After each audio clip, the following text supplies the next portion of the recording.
ไม่สูงค่ะเมื่อในเป็นวันที่12เดือนธันวาคมที่11ปี2025เป็นวันโปรดในตอนในเดี๋ยวเอาพี่น้องเฮาค่ะมาถ่อมด้วยข่าวง่าวก้นหวานก้นเมืองอ่อนกันกว่าหาค่ำคุดค่ำว่าหนังใดใดค่ะอ้อมื้อเลียวก็ค่ำในมันกาหน้ายาวเฮ็ดจั่งใดค่ะนะก้นหวานก้นเมืองเขาเนี่ยก็ขึ้นสนใจหาค่ำมาเที่ยงกำหนึ่งเนี่ยค่ะลองได้ก็เป็นกว่าดีเมืองออสเตรเลียค่ะ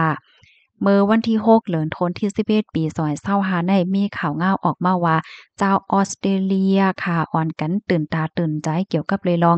ค่ำเนี่ยค่ะเอาไว้หลังเสขันค่ำโลกลมฟ้าในคืนแต่คืนวาเนาะเฮ็ดให้ก้นหวานก้นเมืองตีในออสเตรเลียอ่อนกันกว่าโคตรหาค่ำจอมเมืองค่ำเก่าให้ไหนนะเฮียก็ตีเสียงค่ำอันมีว่าอยู่ดีในเว้งซิดนีย์ เนี่ยก็มีก้นหวานก้นเมืองอ่อนกันกว่าซื้อกว่าขายค่ำได้หนำวันหนำซัมปอเต็มเสียงเต็มล้านค่ะเนาะก้นต่อแถวในซัมปอยาวหลงไว้เฮ็ดเนี่ยพี่น้องค่ะ ออสเตรเลียในมื้อเหลียวในค่ะเนาะก็ได้เรียกว่าเป็นคิงข้าวที่ก้นวันก้นเมืองเขามาตื่นเกี่ยวกับไปลองค่ำในเที่ยงกำหนึ่งเฮ็ดจั่งใดคะไหว้หลังเสกาขันค่ำลกลมฟ้าในได้เรียกว่าปงคืนเฮียงน่ะปงคืน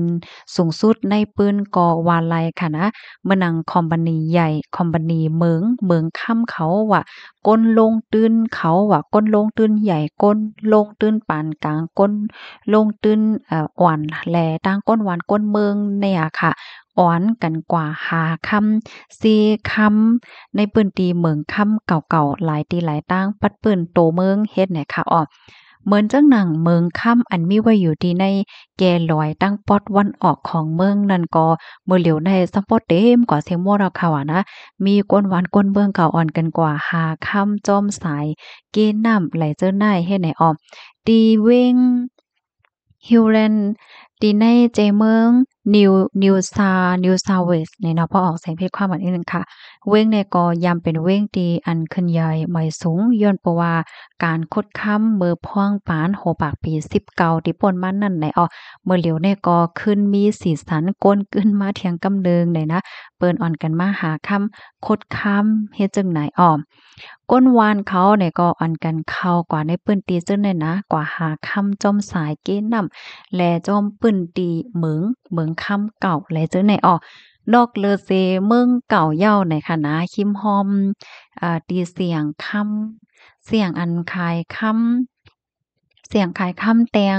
แลเจ้าเนี่ยมีก้นวันก้นเมืองกว่าซื้อกว่าขายก็ตั้งน้ำไหนเขาลายเสียงค่าเขาในก็ตื้อไหลควักกิ่งข้าวย่ำขายข้ามเทียงแล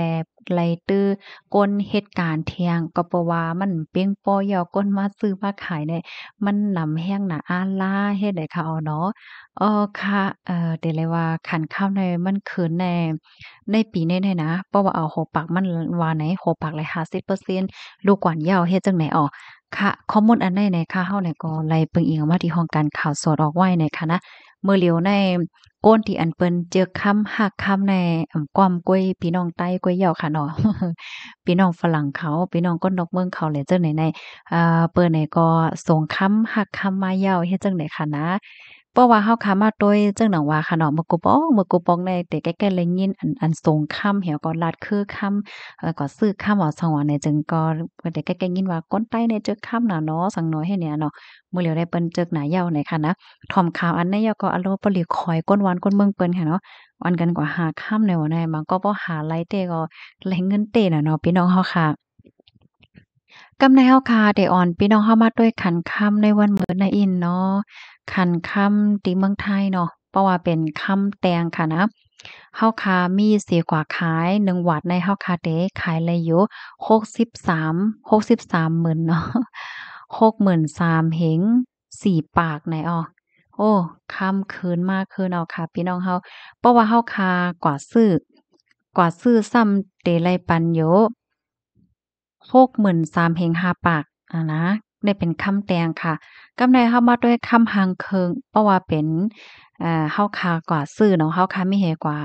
เฮาค้ามีเสกว่าขายเนาะ1ว่าได้แต่ขายเลยอยู่62,000เฮง1ปากปลายเพราะว่ากว่าซื้อซ้ำ64,000เฮง3ปากเนี่ย ตีเลยว่าคันค่ำคืนมาเนาะในวันเหลียวในวันที่11มื้อว่าที่ป่นมาในค่ะนะคันค่ำก็แหลกหลายอยู่หลายๆกำค่ะอยู่ฝ่ายคืนค่ะนะคืนแหน่เฮงปลาย50อะพี่น้องเฮาวันเหลียวนะวันที่11มื้อว่าที่ป่นมาเนี่ยค่ะเออคันค่ำคืนเนาะพี่น้องเฮาค่ะเพราะว่ามาด้วยในแด ค่ำในตาได้ลงได้ง่ายอยู่เนาะก้อยกะว่ามันก็จังล่ามไรเนาะมันอิงเนือเงาลายหวานเมืองเงาลายไปมันก็มีโลกกว่าเจ้านายเฮ็ดไหนอ้อเพราะว่าลาดเกี่ยวเลยลองค่ำหน่อยพี่น้องค่ะหลายๆก็มีความถามว่าซื้อค่ำจึงหือไว้หลีเนาะไหนเนาะมีปอกหนึ่งค่ะเฮาเลยถ่อมแม่นอันเป็นผู้ลงเรียนฝ่ายค่ำเขาได้เปิ้นก็มาลัดในว่า ป้อว่าเฮาค้าขายซื้อค่ำสิเอาก็เก็บไว้ในค่ะนะเขาแนะนำว่าซื้อไว้ค่ำแตงแลว่ะเฮาค้าฟังด้วยเนาะเพราะว่าเฮาค้าก็ซื้อค่ำแตงเลยนะคันมันในมันได้ถูกเลยเสค่ำห่างเคิงเพราะว่าเฮาค้ากว่าขายขึ้นไหนคันมันในเต็นเลยนำเลยเสค่ำห่างเคิงจ่องแม่นค่ะหืออ้อมันก็เก็บง่ายป้าเนี่ยค่ะเนาะเพราะว่าเป็นค่ำแตงในค่ะนะคอยุบย่อมันซ้ำเป็นซังไหน ข้าวอ่ำจังฮอยจังตื้อเนาะเพราะว่าเป็นค่ำหางเคิงในซ้ำในพี่น้องคะฟังด้วยค่ะล่ะมื้อเฮาค้ากว่าซื้อแลกว่าขายในคันมันเปิงกันน่ะเนาะมื้อเฮาค้ามีเหกว่าขายขึ้นได้1วาทนี่แหละเนาะคันมันได้ไล่เอน่ะไล่เอเลยสิค้ำแตงให้เนี่ยเนาะเพราะว่ากว่าซื้อซ้ำไล่ปันน้ำเนาะมันก็สิได้ว่าจั่งซี้เปิ้นไล่เฮ็ดลายมันว่าหังว่าเนี่ยเนาะมันก็กาเฮ็ดจั่งนั้นอ้อ ก้อยหนาคอลีมันซ้ำในเฮาคาจังมาตื้อไหลสายคอก็จังมาตื้อไหลแหวนมงค้อยเนี่ยจังไหนจังห้อยจังตื้อไหลเฮ็ดแล้วเพราะว่าเฮาคากว่าขายต่างเตต่างตั้งขายจู้ก้นอ้อยก่ออ้อยเซเนี่ยมันก็ทำง่ายป้าให้ไหนแหน่เพราะว่าเป็นคำหางเคิงเนี่ยนะขายจู้เปิ้นก็ง่ายให้ไหนเพราะว่าคำแตงเนี่ยแหละมันก็ได้ขายหยาบนิดหนึ่งก็เพราะว่ามันจังห้อยจังตื้อนั่นค่ะน่ะ หรือสิว่าก้นที่อันเปิ้นไข่เก็บไว้เฮ็ดจั่งนั้นก้อยให้แน่เนาะพี่น้องเฮาก้อยกามื้อเหลียวในไผก็บ่ใครฮัดฮ้อยอยู่เนาะมันเลยไม่ใจร้องห่มลมนะค่ำกายิงค่ำกาเนี่ยเปิ้นเคียนหลีไม้ใจค่ะนะมื้อหนังพี่น้องเฮาค่ะก็เลยปล่อยกว่าหังก็บ่เป็นไรได้ก็อำฮ้อยได้ก็หลีเขาก็มันเป็นเพเฮ็ดให้เนาะค่ำเนี่ยมันกาแห้งหนาเนี่ยค่ะอ้อค่ะยินจมพี่น้องค่ะกูก็ที่รับถอนปานนี้แห้งค่ะเนาะพี่น้องค่ะรับถอนแมวหันเถินจังหือพวงเนี่ยค่ะเนาะ จองพี่น้องค่ะคอยก้นหวานออสเตรเลียเขากว่าหาค่ำค่ะ5ตาลีคอยค่ะล่ะเนาะบ่ว่าลาวจังไหนก็หมังปอหมังไรก็เหลียใจเลขนะเมืองเฮาแน่แผ่นดินเมืองใต้แน่พื้นเตียนออกค่ำในมีตั้งหนาหมอก้นหวานจ่องมีส่วนกว่าหาอมฮู้เย้าเนาะภายไลฮู้ก็เพิ่มเติมข้อมูลมาหลายค่ะเนาะยินจมค่ะเอาใหม่ส่งค่ะ